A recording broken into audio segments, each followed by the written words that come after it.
So as Itara said, my name is Justine Chanel Quealy. I'm a member of Indivisible Women, and I'm also a delegate to the California Democratic Party. Woo-hoo! I first met Audrey just about 2 years ago, and she came to an Indivisible Women event, and I was tabling at the front, getting people signed in, and she walked up and had this big smile on her face and was super friendly and open, and I thought, oh, I want to be her friend, not having any idea that this was the brand new candidate running for Congress in our district. And I quickly found out who she really was and got a little starstruck and excited to meet her and figure out what her values were, what her platform was. And I soon absolutely fell in love with Audrey as a dear friend, but also as the future leader of our district.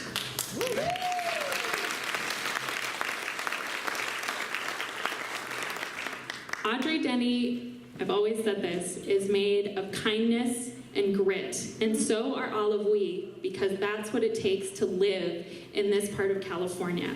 You have to want to live here, to stay here, and I think that carves out a certain kind of individual, and Audrey absolutely embodies what that means, and what that means to me here, living here, and what that means to us as a community, and what that means to being represented in Congress in DC. So I'm super excited to vote for her when the time comes, but in the meantime, we're kicking off her campaign, and I just want to extend a huge welcome back to Nevada County, Audrey Denney.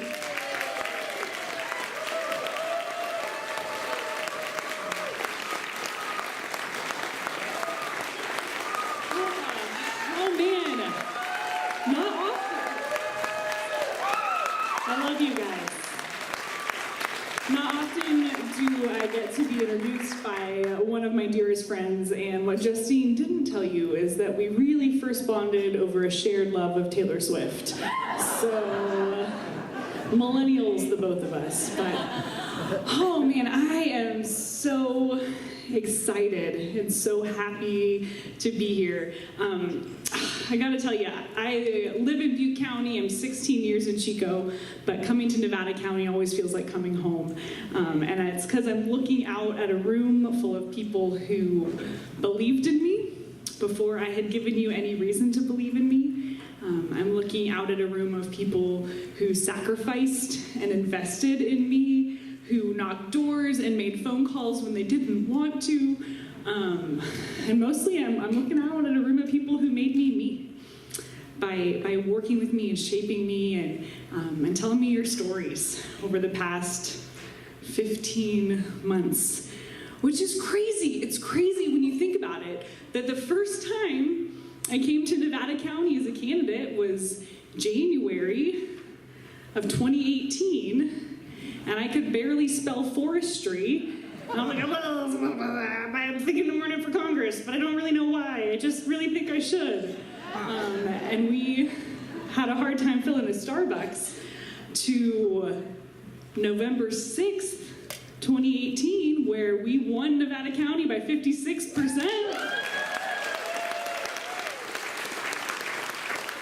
To this very moment, when we are still 19 months away from a general election, and we were able to fill the room with amazing people who are excited about working to make their communities better. And I am just honored and so, so grateful to be here with you today.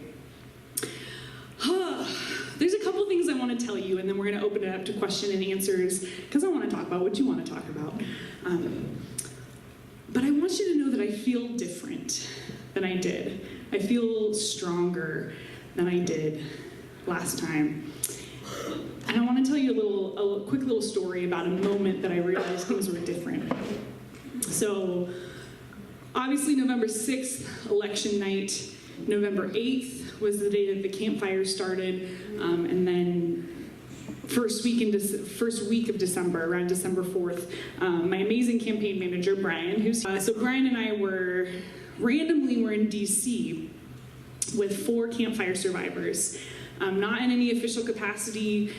We had connected with them, and we had gotten invited to go to, Bernie Sanders was having a town hall on climate action, and some nurses from Feather River Hospital wanted to go, and so we kind of got this ramshackle group of folks to head out to DC to do some lobbying, right? And these 4 people weren't activists. They'd never been politically active, but they had said, something terrible happened to us and to our community, and we need to tell people about it. We need to make sure that these people in power do something about it. And so I helped set up 17 meetings in 2 days on the Hill, this is the last time they let me do logistics. I had us running back and forth across the mall from the House side to the Senate side and the House side to the Senate side. And one of the nurses had a broken foot that she broke in the evacuation. And so she's like hobbling with a boot and we're running back and forth.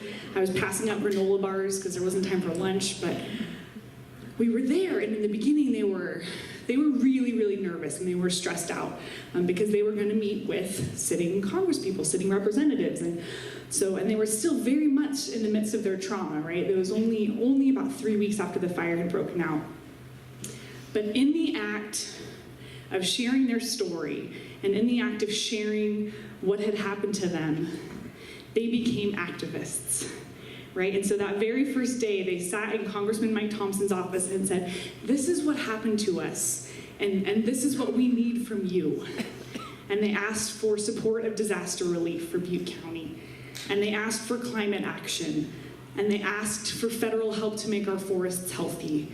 And they did that by telling their own stories, right? So that first day with Mike Thompson, they were so nervous. And then the next day, they were sitting in Speaker-elect Pelosi's office, and they were sitting with Senator Bernie Sanders, and they captivated, by their stories and with their voices, they captivated some of the most powerful people in our country to ask for help and to ask for action for our communities here.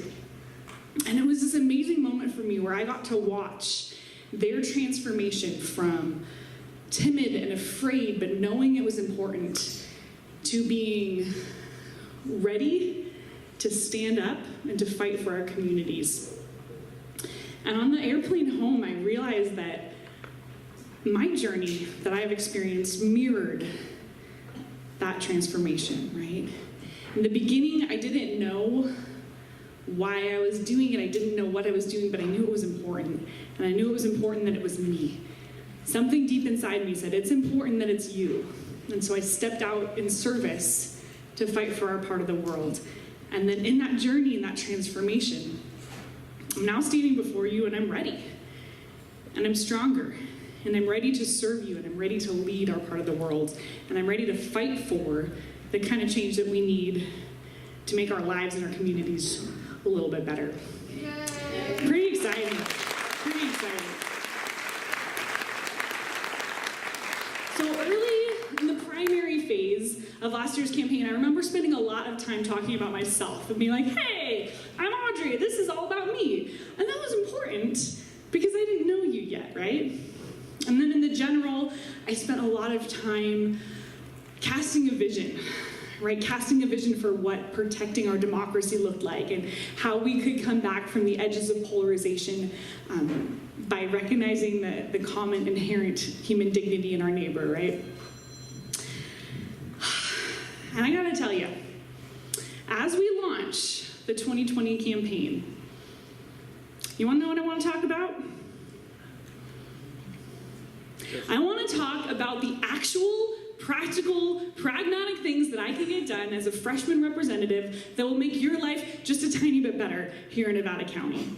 That will make people's lives just a tiny bit better in Modoc County, and Placer County, and Lassa County, and Shasta County, and Glenn, and Tehama, and Butte, and Plumas, right? In our beautiful part of the world, there are pragmatic, small things that we can do right now to make our lives a little bit better. So I'm going to spend a little bit of time tonight just talking about them, talking about the issues that I care about, that you care about, and what we can do about them. And then I'm going to tell you how we're going to win. How does that sound? All right. And then we're going to do some Q&A, because it's fun.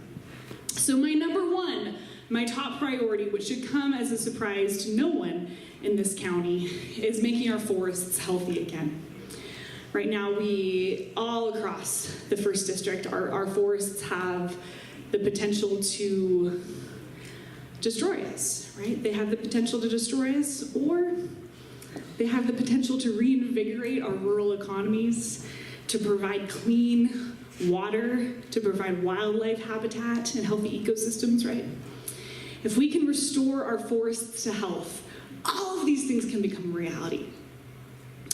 The California Forest Carbon Plan right now bumped up the amount of acres that we're going to treat, that we're going to restore to health, to 500,000 acres per year, which is a lot more than 250,000 acres per year.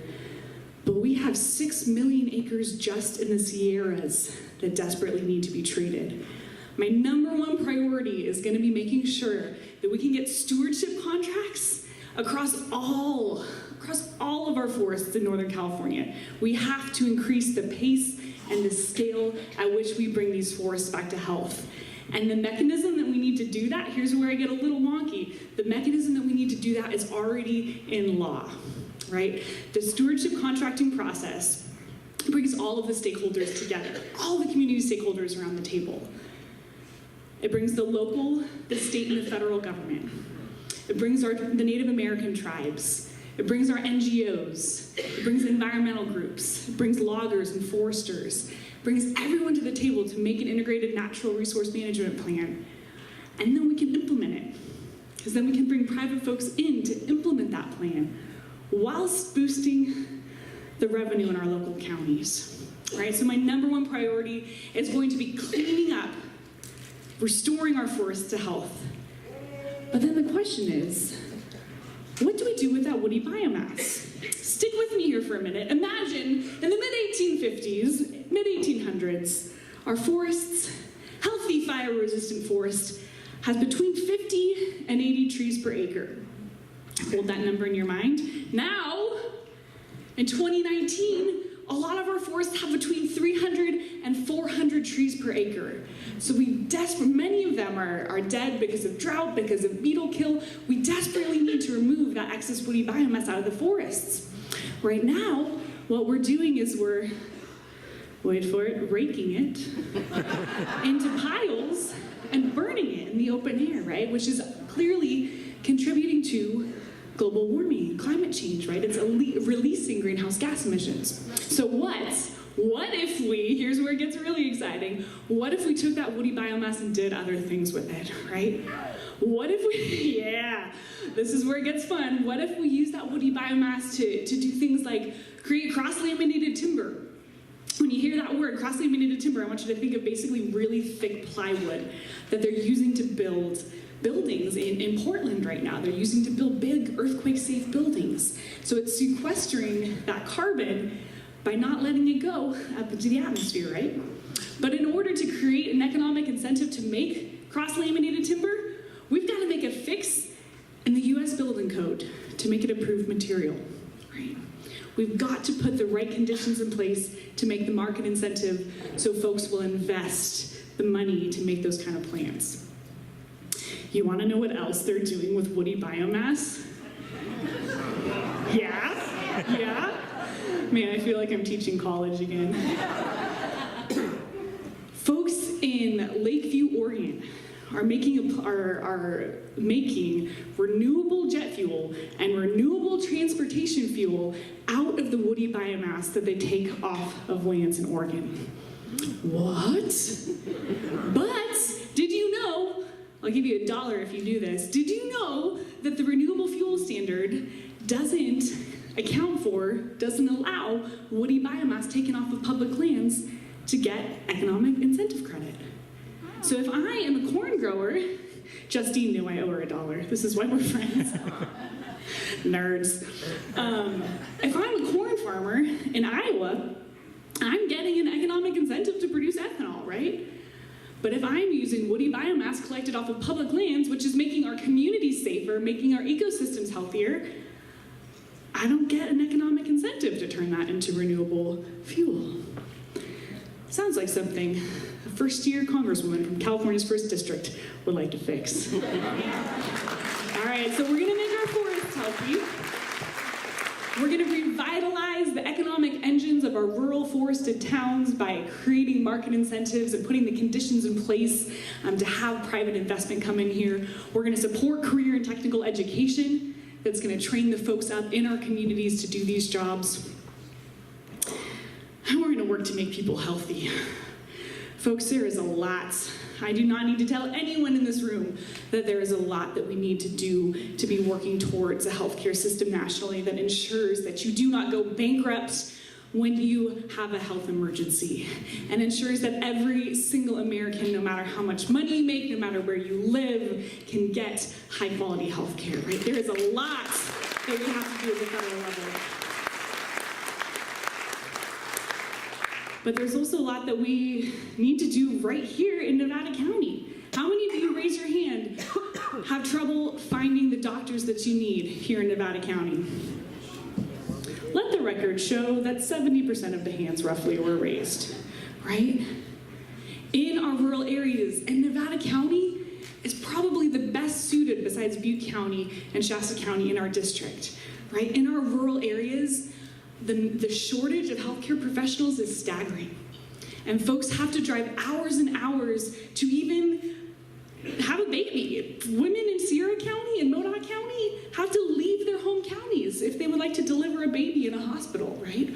So investing in the programs that are supporting our rural healthcare, investing in our federally qualified healthcare centers, making sure that the National Health Service Corps run through the HRSA is fully funded, that pays back student loans for folks if they come and serve in rural communities for a certain amount of years. Investing in making sure these programs that exist are fully funded, that seems super important to me.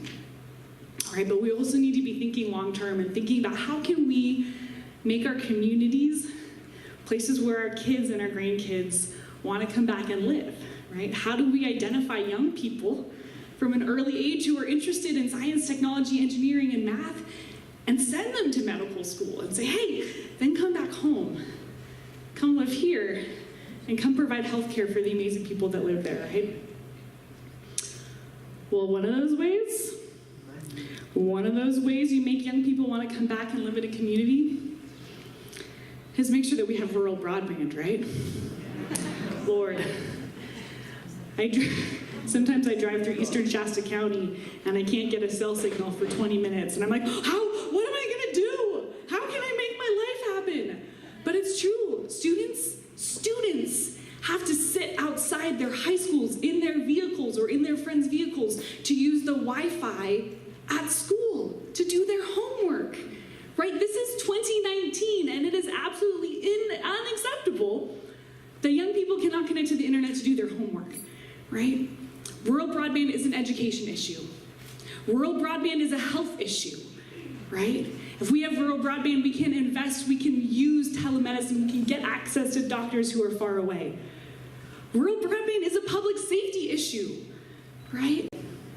If we get high-quality, future-ready service into every single house in California's 1st District, and every single house across the nation, every single person will have the opportunity to engage in our economy. Man, we're just going through all my favorite things to talk about. What else do I like to talk about? I like to talk about agriculture. Did you know that about me? I've been talking for 20 minutes and I haven't mentioned carbon sequestration yet. Something is wrong. Man, a big part of our world, a big part of our economy up here is our agriculturalists, right? And the more and the more and the more that I spend time with our amazing farmers and ranchers who are the stewards of the public's air and the public's water and the public's soil, my heart goes out to them because it is hard right now to be a farmer. Between the tariffs, between the challenges and the pressures of climate change, the farm profit margin is getting narrower and narrower every single year. I grew up on a family farm, and in 2010, the bank foreclosed on it. And so I know just as well as anyone the pain and the hurt that comes from losing land, right? And losing that lifestyle, that way of life. And there are so many things that we can do to make farmers and ranchers a little more profitable, make it a little bit easier for them, while at the same time incentivizing them to steward the soil, the air, the water, the ecosystems. We can create ecosystem service markets where we pay farmers for doing that, right?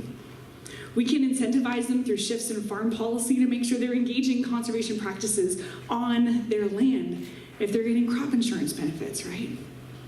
We can make small changes that will have big results. And our farmers and ranchers and our foresters can be on the front lines of mitigating climate change by sequestering atmospheric carbon into our soil and making our soil the healthy, rich natural resource that it needs to be, right? All right, if you thought ag was fun, wait till I start talking about payment in lieu of taxes and secure rural schools. This is the kind of stuff I didn't talk about last year. But did you know, I'm wagging my finger at you already, did you know that half of our district, 50% of the land in our district, is federal land? Pause for deep breath. 50%? Yes. So that means that Congressman Doug LaMalfa is directly responsible for 50% of the land in our district. Payment in lieu of taxes program started in the 70s, was created to help offset the burden to counties of having federal land. Let's walk through this. Let's take Sierra County. Upwards of 90% of Sierra County is federal or state land. Who's not getting property taxes? Sierra County, right? And so we've created the payment in lieu of taxes program to help offset that, because Sierra County still has to provide services, critical services to the people who live there. Schools, behavioral health, public safety, fire, police, right? They even have to provide those services on public lands. And yet, the average is $1.50 per acre annually. Do you think that begins to offset the cost, the opportunity cost that Sierra County loses? No. We've got to update that funding formula to make it more competitive, and we've got to make sure that we make it permanent. Because right now, about every other year, that funding gets held hostage in Congress in congressional funding debates. And then counties aren't sure they're going to get their money. They're not sure when it's going to come. They can't count on it.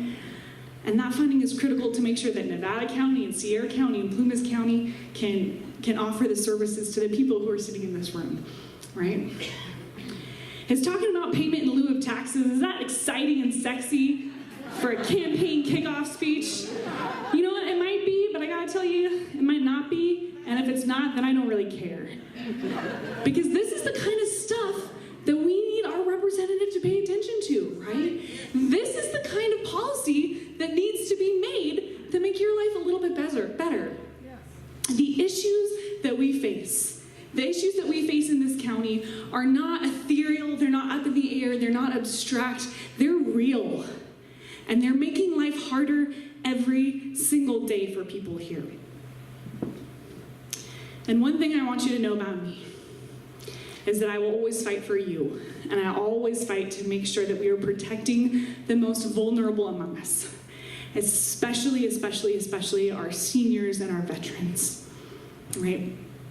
I was on the phone a couple of weeks ago with a Nevada County resident, and she was telling me a story about a couple that she knew, an elderly couple on Social Security that had a dog, and they got priced out of the house where they were living. The landlord sold it, or the rent increased, and they had $1,400 a month budgeted for their living expenses, but they weren't going to get rid of their dog. And since they weren't going to get rid of their dog, they couldn't find a place to stay. And the husband had some health issues as well. And she said, you know what, Audrey, unless a miracle happens, this elderly couple is going to be homeless. And I just sat on the phone with this woman. And I started getting choked up. And I was like, there's got to be something that I can do. What can I do for this family? What can I do for this couple, right? And the thing that I can do for them, the thing that I can do for you, is I can win. We have to win. We have to win this year. This is urgent. It has never been more important in our district's history that we have a leader who is forward-thinking, who is solutions-oriented, who understands the nuance and the complexity of the issues that face our region, and who is not bought and paid for by corporate interests, but is only responsible to the people in this district. It has never been more important. Folks, I am that leader. I am here because I want to be that leader for you. And damn it, we're gonna win. How are we gonna win? Anyone wondering? Our viewers back home are curious. Here's how we're gonna win. Folks, in 10 months last year, 10 months of campaigning, I spent 5 months campaigning for the primary. We had a lot of amazingly talented women running for the primary, great candidates. I squeaked through there. I spent 5 months running for the general. Not sure if you remember, I got a giant tumor right in the middle of that. Laid me up for a hot second, right? Brian spent a month trying to keep me from working, and I was like, no, I can give a speech. So we're not gonna do that again. So we had 10 months, had about 4 months of actively campaigning for the general. We have 22 months this time. We have time on our side. That's our first win. Yet, even though we only spent really 4 months actively campaigning the general, we narrowed the congressman's margin of victory from an average of 20 points to 9.9 points. Yeah. Imagine what we could do in 22 months, right? One of my favorite statistics, often told, is that out of all the votes cast in California's 1st congressional district, 18,000 voters voted for John Cox for governor and voted for me. Folks, our message, the message of this campaign, the message about making life better for normal people, everyday people who live here, resonates. And it resonates with people who normally vote for the Republican candidate. And so we are gonna find ourselves a few thousand more voters just like that, and we're gonna win. Here's how we find them. We organize. We increase turnout. We start working now, right? And then we out-message him. I went into the campaign a little doe-eyed last year. You might remember that about me. And I remember thinking, I have the truth on my side, and the truth is always victorious. Turns out the truth is really important, but you also need to be able to out-message your opponent. And so we're gonna do that this year. We raised $1.1 million without taking a dime of corporate PAC money in 10 months last year. We need to raise probably 3 times that much to win this seat this year. And we're gonna do that, and we're off to an amazing start already.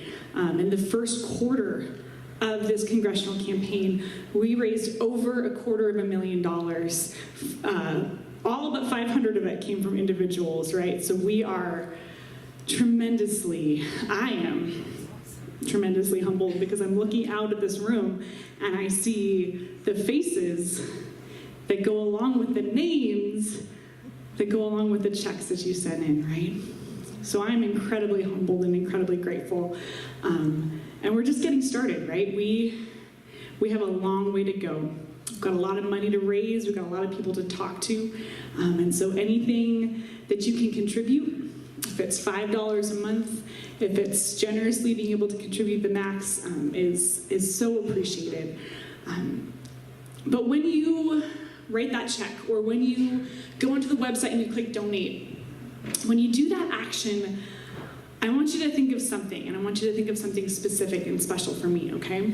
So when you go to do that, I want you to think, I am using my disposable income, I'm using my financial resources to do good in the world, to make change in the world, to fight to make the people's lives in my community a little bit better, right? Because that is so deeply in my soul. I believe that that is what this campaign is about, and what it's about when you invest in this campaign.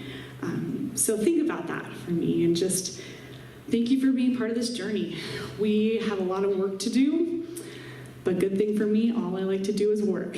So we're gonna have a heck of a lot of fun while we do it. We have a microphone, we have a roving mic. Neil's got the mic, so we're gonna... I said Neil has the mic, and Itara said the mic's name is Neil. So we'll let you guys work that out in your head. But we're gonna answer questions until we get tired of it. Great. Hi, Audrey. I know you know me.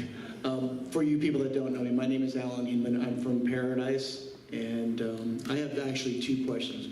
First one is, from the shirt I'm wearing, you know my stand on common sense gun laws. There was a shooting today in Colorado. What can you do to make a difference and solve this issue in America? Amazing question. Thank you so much. Good to see you, Alan, and I'm happy that you're here with us. So my frame, and every time I answer questions, I always come back to my frame and the shared common values that everyone has around these issues. And our shared common value around gun violence is that none of us believe that innocent lives should be taken at the hands of guns, right? And I've learned almost everything I know about gun violence and gun violence prevention from Amanda Wilcox, and just so grateful that she's in the room with us today. And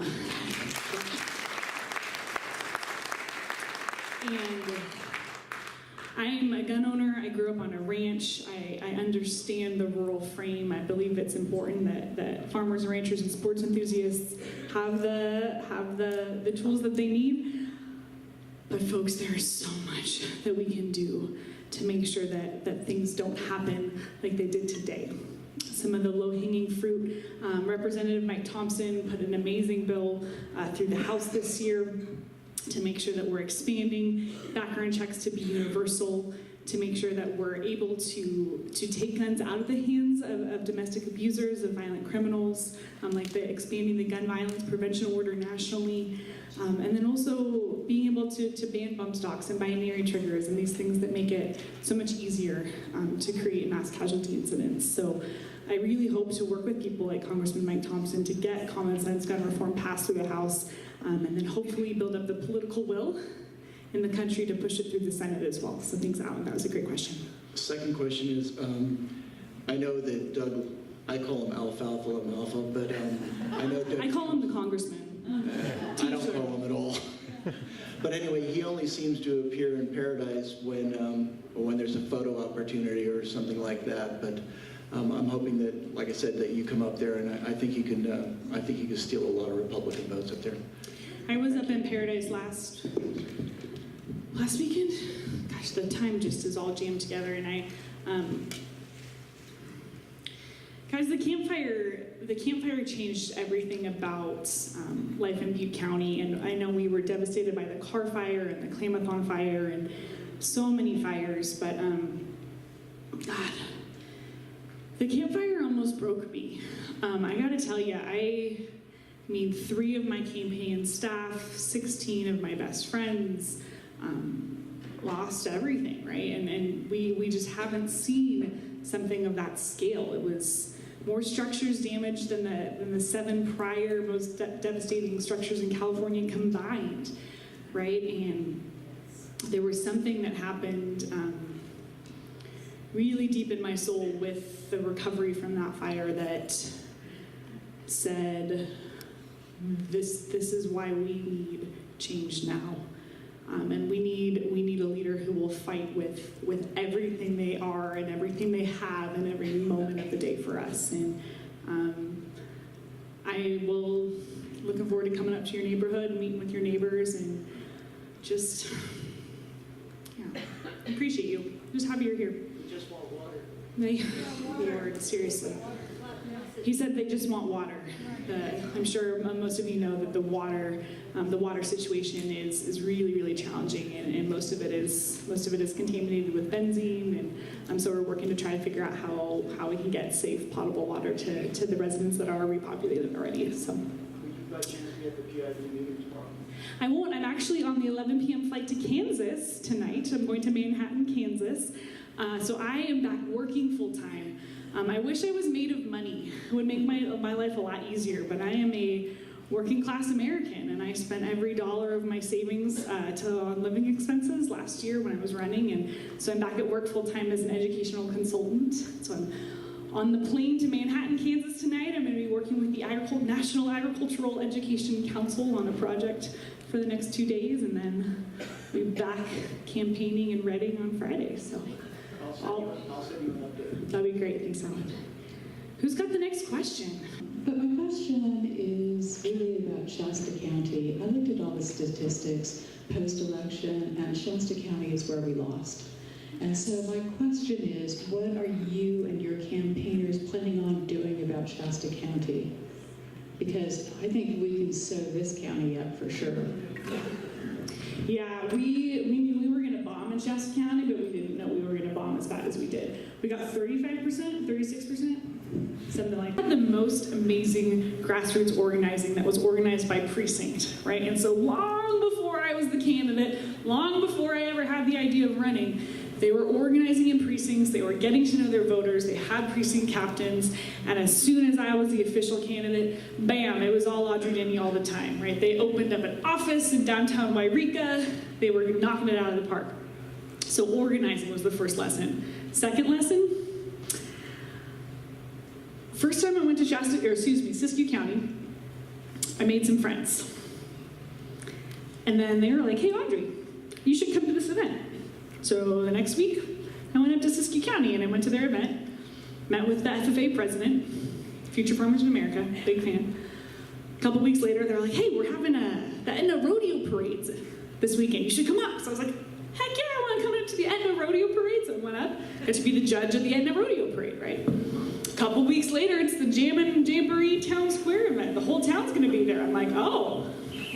Is Denney Bar making cocktails and food? Sign me up, I'll be there, right? A couple weeks later, Siskiyou County Fair. Of course I'm coming to the fair, right? So I was in Siskiyou County every few weeks, and people in Siskiyou County were like, damn it, when's this Democrat gonna get out of here? She's here all the time, right? But it was important because it showed that I cared, and by showing up, by keeping showing up, I gained the trust, and people gave each other permission to vote for me. And they kept saying things like, well, when have we seen Congressman Lawful lately? Well, we haven't. Maybe we'll give this gal a shot, right? And so we're gonna work our butts off to organize in every single county. We've already started our organizing meetings in Shasta, and you're gonna get sick of seeing me. Well, not so much here. You guys are, I can't spend as much time with you. Listen, I've got to go to Shasta County. But folks in Shasta and Lassen and Tehama, man, they're going to get sick of seeing me, right? And that is how we build the trust, and that is how we show them the kind of leader that I am, and really the kind of leader they deserve, right? So thanks, Allison. Great question. Who's next? Hi, I'm Rhonda, and my question was very similar, except I had done a lot of canvassing up in Oroville for you, and I noticed that people that I visited, many of them didn't know the vote was coming, they didn't know who, they didn't know what, they didn't really have that on their priority list at all. So along with all that stuff you're doing, where people know, like, is there something that maybe some of us can do, or can you sort of make a little sister to Oroville or something? It's not that far, but if it doesn't work for, you know, this next election, it just needs to happen there. Something. Absolutely, and so I think you're hitting on two really important points. One of them is turnout, right? In a midterm election, people are less aware of it, and so we'll naturally get some increased turnout, especially from younger voters in a presidential year. But it's also really important to find ways to reach out to voters who are busy, right? We call them low information voters, which I think sounds kind of rude, but it's the people who just kind of walk into the polls and say, I have a vaguely warm feeling about this person, so I'm going to bubble in this bubble, right? But you're all kind of in the activist sphere, and then we have kind of high information voters who do a lot of research, to read the pamphlet, voter information guide. Extra credit. But then there's a bunch of voters too who just walk into the polling place and say, this person, right? And so by doing that organizing work that we're talking about at the precinct level, but also by having a paid media campaign that you can't swing a dead cat without hearing my name, that's also really, really important. And so that goes back to the fundraising side of it. Most of our district is in the Chico-Redding Media Market for TV, which is awesome because that's the cheapest media market in the state. Down here, we're in the Sacramento Media Market, which is a little more pricey. But those TV digital mail pieces are also really important for getting at that voter who might not be as connected. But yeah, great question, Rhonda. Thank you. Who's next? I'm going to ask you a question myself. Oh, the man with the mic. I'm Neil Bodine. I tell you a story. A very good friend who down in South County who had her fire insurance canceled and is having a very hard time finding another. She's not in a high-risk area. She happens to be in the wrong zip code. Okay. And we think it's the tip of the iceberg. Yeah. We think there are a lot of companies that are going to start pulling out of this area. So what can we do about that? Neil, I had that on my list of my top 8 things to talk to you about, but then that was the one that slipped out of my brain. Absolutely one of the most critical issues facing. Hello. Hi, long question, you're reading. No, I just need to hold it as a reference here. Okay, what's your name? My name's Andrea. Andrea, nice to meet you. Thank you. I've been here 10 years. I'm originally from the East Coast, but this is definitely my home. I have a couple of questions. In regards to the agriculture that you're doing, is there anything about banning glyphosate or Roundup? Are you guys working on anything like that throughout our country? Because, currently Los Angeles County has banned it. There's been a lot of things against Monsanto going through finally. So I'm just wondering, that's one question. I have 2 more other questions. So also, in relation to the Wi-Fi and broadband, there's 3G, there's 4G, and then there's 5G. Are you educated on the differences between 3G, 4G, and 5G, and how that is actually going to affect the health of humans? We also have currently a ban, an ordinance that will help the telecommunications have to go through like several layers of approval.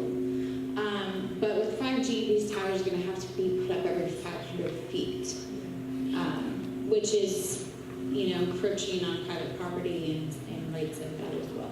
So those are my questions. Okay, awesome. So glyphosate and 5G. So glyphosate is the active ingredient in Roundup. And as a private citizen, I have pretty serious concerns about the human health ramifications of ingesting and being near glyphosate. And also I've seen some peer-reviewed studies that talk about the damage that glyphosate can have on the soil structure. The area that I work in agriculture is in education. And so I'm not doing any work around banning glyphosate because I'm working mostly with folks like the American Farm Bureau, Educational Concerns for Hunger, and the Ag Ed Council. But as a person and as a human, I'm absolutely aware of peer-reviewed studies that have to do with the negative and harmful side effects of glyphosate. On the 5G side of things, I haven't seen any peer-reviewed studies about the human health implications and ramifications of that technology. And if you have them, I would absolutely love to do more reading and look at the science behind that. Because the thing that I can tell you for sure is that I will always be an evidence-based, data-driven, science-minded politician. Thanks for your question, I was just wondering if loans are being pulled by folks that are losing their fire insurance, because having insurance is one of the prerequisites for getting the loan. And I wonder if you would speak a little bit to corporate personhood. I haven't heard any personal examples of that, but I'm sure that that's happening. Brian just joined a Facebook group. Is it Nevada County? Nevada County citizens who, what's it called? Just yell it. It's like about Nevada County. Fire insurance seekers. Something to that effect of folks here in Nevada County who haven't gotten fire insurance or have lost their fire insurance or got that dreaded letter from the company. And so I'm sure that if we went on that group, we could find some folks to talk to and to interview to see how that's affecting their home loan. And then he also asked me to address corporate personhood. This is not my quote, but it expresses my sentiment well. It's that I will believe a corporation is a person when it can be taken out in a body bag. Right? Folks, we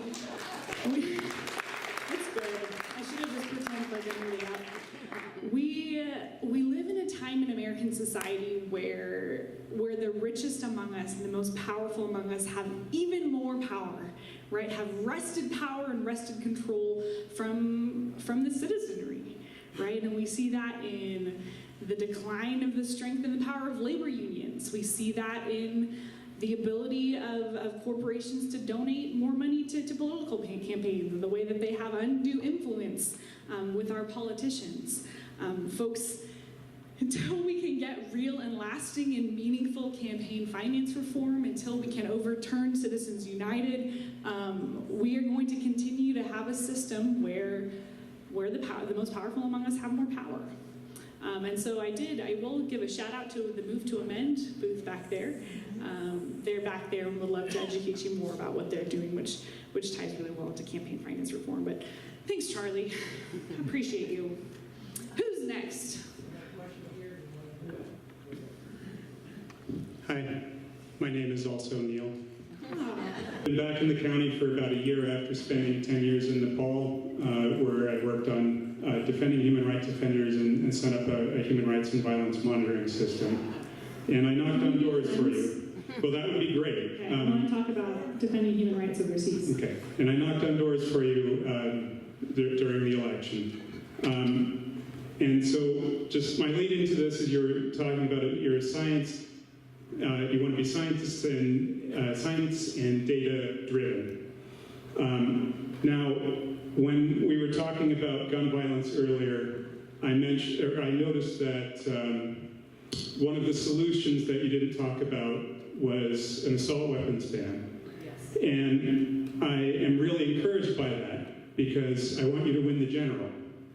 And also, if you look at the data for that, and I don't expect this room to agree with me, but if you look at the data, banning assault weapons is a very ineffective way to end gun violence. So this is what I'm leading into is, given that, if you were to look at the data and you were to find that, would you be willing to consider taking a stance against the arbitrary banning of certain firearms? Can you repeat the last part of the question again? If you were to look at the data and you found that arbitrary bans of certain firearms would not reduce gun violence, would you be willing to take a stance against that? I think it's the double negatives that are getting me tied up. The double negatives. Okay. So I'm going to repeat what you said to make sure that I'm saying it right, because I don't want to agree to something that I don't understand. That's good. Another good point about me as a leader. So you're asking if I saw data that said arbitrarily banning certain guns would not end gun violence, I would take a stand that said, let's not arbitrarily ban certain types of guns because they don't end gun violence. Is that the question? Yes, thank you. Woo! I did it! And yes, concur on the nose. I will be a data-driven person, and when presented with data that says that, that is peer-reviewed, that's backed up by my Gun Violence Protection Education Committee, absolutely. So, also, I wanted to, can we circle back to the Nepal human rights thing? Sure. Because that's super cool. So one thing that you might not know about me, we're talking about me again, sorry, Neil. So I grew up on a farm, I work in agricultural education. But before I started running for Congress, my volunteer passion, what I did in my spare time was volunteering with a human rights organization in the Northern Triangle of Central America. So it's based in San Salvador, but we work in Guatemala and Honduras. It's funded by USAID, partially and other granting organizations. But we work with protecting victims of forced displacement by violence, and then building up the state, the government's ability to protect their own citizens. And we have a monitoring unit that monitors human rights abuses. We do research and learning around human rights abuses and violations in the countries.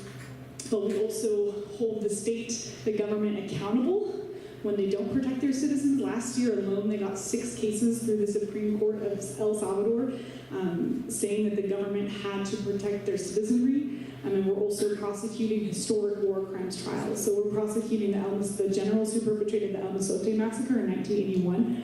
And it's the first time a war crimes trial has been prosecuted in the country of El Salvador.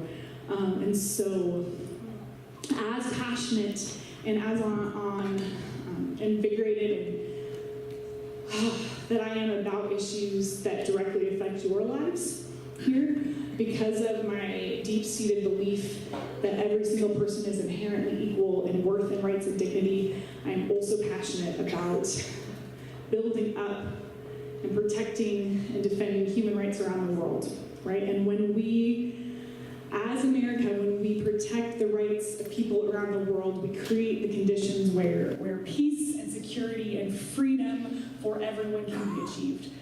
So Neil, yeah, cheer for that. Thank you. And then let's connect because we really want to know what we're call. So thank you for bringing up those two really important things. Oh, hello. Hi, Audrey. Who are you? I'm Ed Thomas. Oh, Ed, was it? Just kidding. Ed's one of my favorite humans. Yeah, that's because I'm such a good fundraiser for it. So you take a minute to have a sip of water, and I want to ask the audience a question. And I'm sitting here trying to think about how to do it in a really appropriate way because I don't know most of you. Audrey came in January, right? And in a moment of inspiration, before she left the meeting of maybe 30 people, I said, let's send her out of here with at least $5,000. And that group of people did it. And then you came back in March or February? March 30th, 31st. Because that was the deadline, right?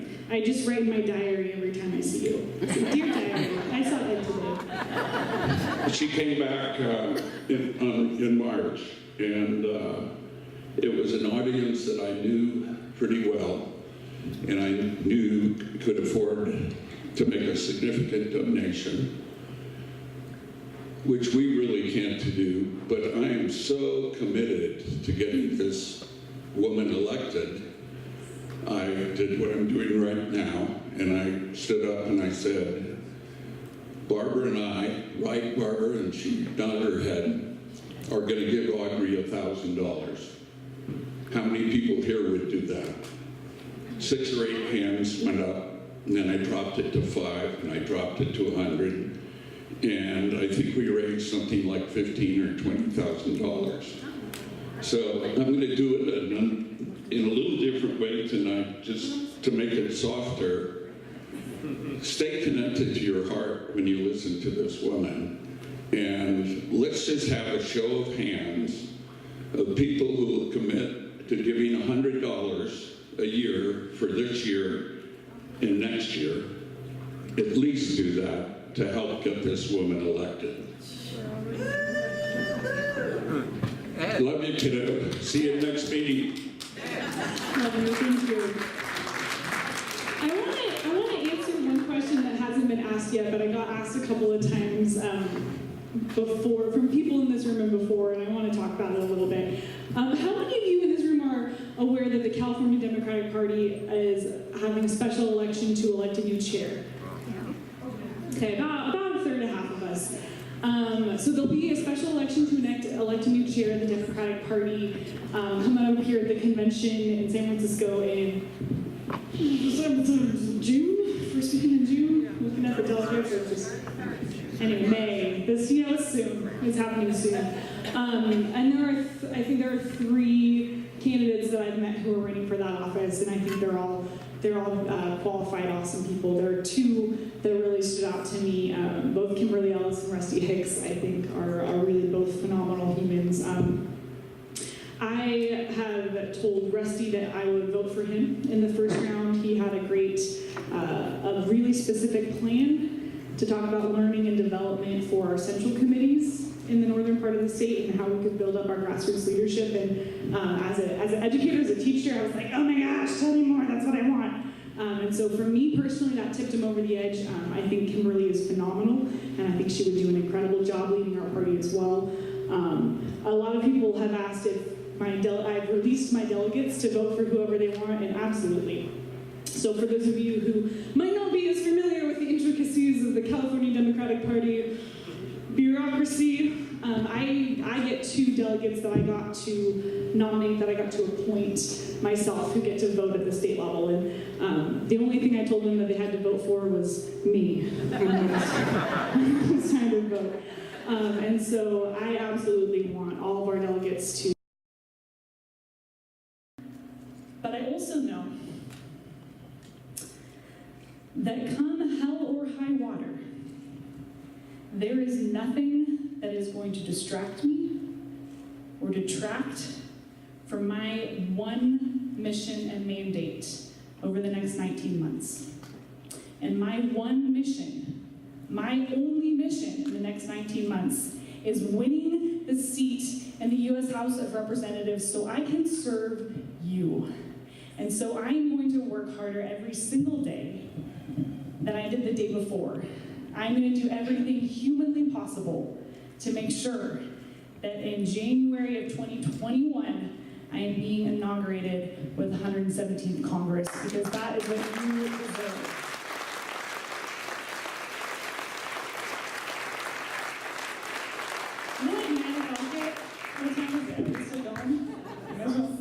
Hello, my name is Rebecca Vandergrift, and Good to see you. I heard you say that you're interested in human rights all over the world. I'm wondering how you feel about human rights in our country.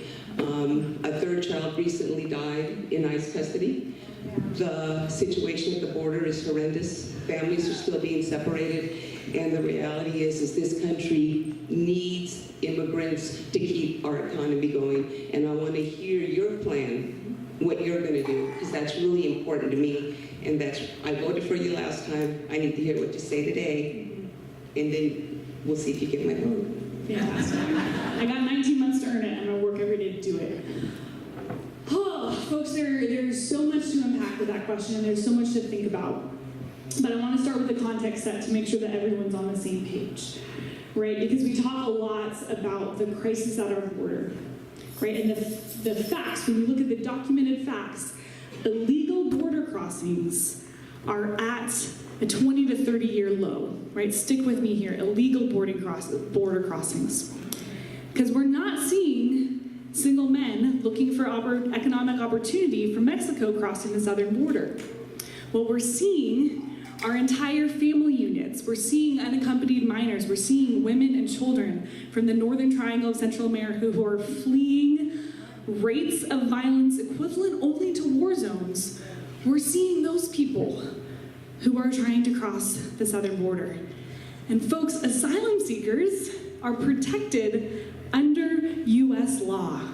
And so folks who are seeking asylum aren't crossing the border illegally, right? It is protected in U.S. law. And what we're seeing the current presidential administration doing is using every single mechanism, every single executive order at his disposal to make it harder and harder for asylum seekers to file for asylum, their fees. They're cutting down the number of people who are processing requests, right? They're understaffing and underfunding our court systems that are processing these requests. And there is so much that we need to do at the border right now to make sure people's human rights are being protected, to make sure that we are not losing innocent life because of neglect. Right now, that needs to be done. The biggest thing that we can do as people in this room is elect a Democratic president in 2020 to overturn all of these things. But in the meantime, when you send me to the House, I'm absolutely going to work for bipartisan immigration reform that not only makes sure that we're guaranteeing we're protecting the rights of asylum seekers, but we're protecting folks that have temporary protected status, right? Protecting our folks that have TPS, that we're making sure that our dreamers have permanent places to live, to make sure that we're prioritizing who we're deporting. Right now, we're swinging a dead cat and deporting whoever it hits, which makes life, if you have been living in this country for decades without committing crimes, and you're engaged members of our economy and our communities, and we just happen to bump into you, and so we're going to deport you, that's outrageous. Folks, we need to protect the people who've been living here and working here. As an agriculturalist, I can tell you that California agriculture is screaming, absolutely screaming for foreign-born labor. It's the number one issue on the California Farm Bureau's mind, right? But for me, the really important part to also remember is that all of those things are focused on what happens on the end of the problem, right?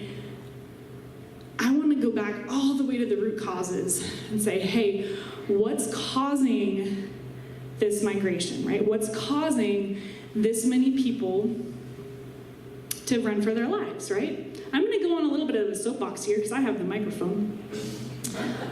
So I lived in El Salvador for a year. In 2017, I was the president of the board of this human rights nonprofit. And when I talk about forced displacement by violence, people often don't know what that means. This is what it means. It means you're at your house, and someone comes up to your door with a gun and says, I'm going to kill you and your entire family unless you do X. Unless you do this errand for the gangs, unless you give me $10,000, unless you murder so-and-so. We're going to kill you starting with the smallest in your household. Right? And so people go into hiding. They go to a neighbor's house, they go to a friend's house. They can't stay there forever. They go into hiding again. And finally, there's nowhere for them to go, and so they join these caravans, or they go north on foot, going through a journey that you would only take your family through if the other option was certain death, because the journey itself is so horrific, right? And so this is the systems that we're talking about. This is what we're talking about. So unless we go back and we, as one of the most powerful nations in the world, as the proprietors of this beautiful, historic democracy, unless we take our rightful place in the world as promoters of peace and freedom and democracy and say, hey, what can we do to build up the institutions so countries can protect their own citizens, then we're not doing our job, right? And so when the President of the United States threatens to cut federal foreign aid to El Salvador, Guatemala, and Honduras, that's basically like saying, not only am I going to punish the people fleeing from the burning building, so the asylum seekers fleeing these deadly countries are people fleeing from a burning building. We're saying, we're going to punish you, but at the same time, we're going to pour gasoline on the fire to make the problem worse. That is what this administration is doing when it comes to this issue. Instead of supporting the work of organizations like the one I was on the board of, instead of working to promote and protect human rights, instead of building up these countries' abilities to protect their own citizens, we're saying, no, we don't want anything to do with you, and we're going to make the problem worse. And I hope that gives you an answer, a window of what I think about immigration, how I think about immigration, and it comes from this really deeply held faith belief that we are all inherently equal, right? And that means that a child who is an asylum seeker has their life has the same value as my life, has the same value as your life. That's who I am, that's how I believe, and that's how we have two more questions. All right, I'll make it quick. I won't go on a half an hour diatribe about human rights again, unless that's what the situation calls for. It might. I want to build on Rebecca's question, and I'm asking this because I haven't heard you speak publicly about it here in Nevada County in my experience. Please expand on racial justice, equality, and equity, specifically as it applies to Black, Indigenous, and people of color who we don't see a whole lot of in this district. And I want to hear from you on a personal level what that means, for your campaign what that means, and what that means as a representative in Congress in DC. That's such a great question. Thanks, Justine. So I was in Sacramento a couple weeks for work, and I was visiting with a friend of mine who's in the California government from up from our part of the world, and he was introducing me to a friend of his who was a senator, an African-American senator from Los Angeles, and they were joking, and the Northern California lawmaker said to the Southern California senator, he said, you know what? Do you remember that time my kid met you for the first time? And the African-American senator from Los Angeles said, yeah, she was afraid of me because I was the first Black person she'd ever seen.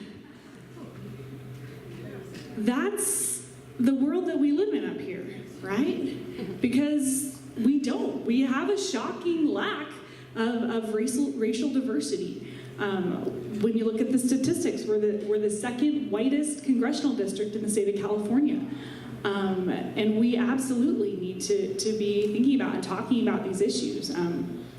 I'd love to sit down with you, Jesse, and love to sit down with other people who've got ideas about how we can make our communities more inclusive, more welcoming places. From my experience, I think it starts a lot in schools, and it starts a lot in working with young people to make sure that they see the inherent equality and worth and dignity of all humans.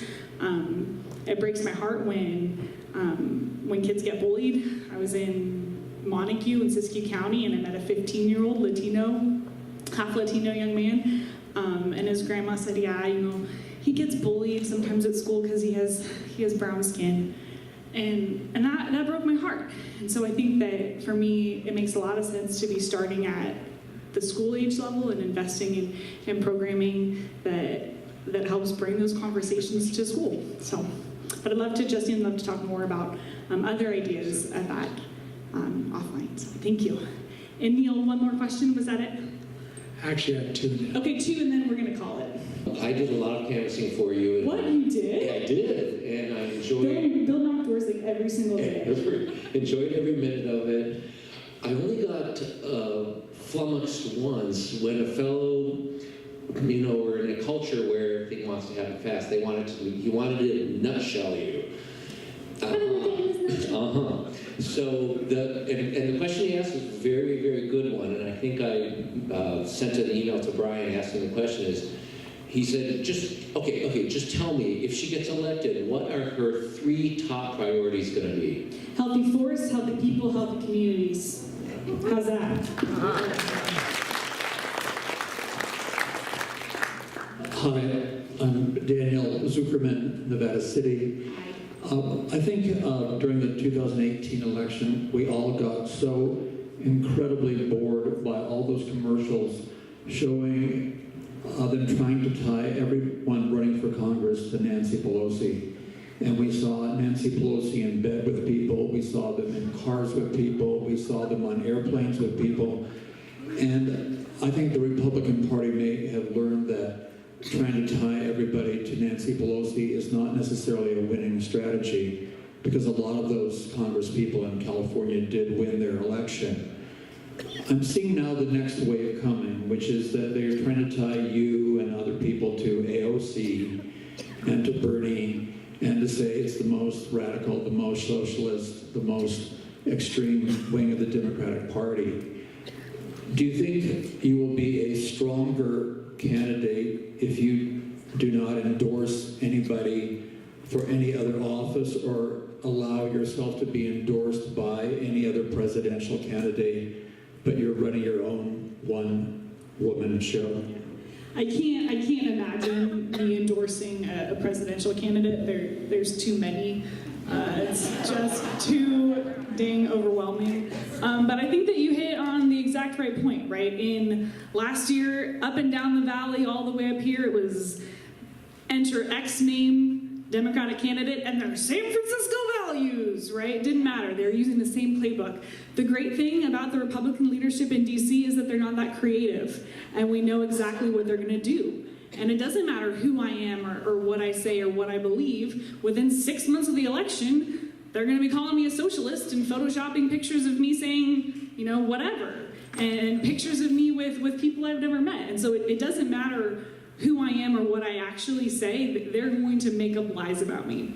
And so the key to this victory is being prepared to out-message them by having a war chest 3 times as big as theirs, and making sure that I have the opportunity to meet and speak with and look in the eye as many of the voters of California's 1st District as I can. Because I don't care if you are a 95-year-old Republican man or an 18-year-old Democratic woman voting for the first time. If I can sit down with you, if I can interact with you, if I can speak with you, I can make you trust me. Because the only reason I am doing this is because I want to serve people. Brian told me a story right before we came here about his 6th grade son's middle school principal. His 6th grade son, middle school principal, spends every lunch hour as the janitor in the hallway sweeping up trash and talking to the kids. And the kids come home and they say, Bruce told me that we're gonna start a softball team. And their parents say, who's Bruce? And they're like, oh, that's the principal. And how are you taught? When did you go to the principal's office? I wasn't in the principal's office. He was sweeping the floors at lunch, right? Because leadership isn't about sitting in an office. It isn't about holding power in your hand. It's about serving the people who count on you. Folks, I want to go to DC so I can serve you. And so I can serve all of the people who live in California's 1st District. I am incredibly humbled and honored to spend my night with you tonight. I am jazzed about the amazing kickoff we had here in Nevada County, and I can't wait to win Nevada County by 65% next time. Let's do it, Callie. That's our girl, Nevada County. Thank you so much, Audrey, for being here. And thank you, everyone, for being here and supporting Audrey. And you heard what she said, and you heard what Ed said. So start your commitment to support their campaign tonight.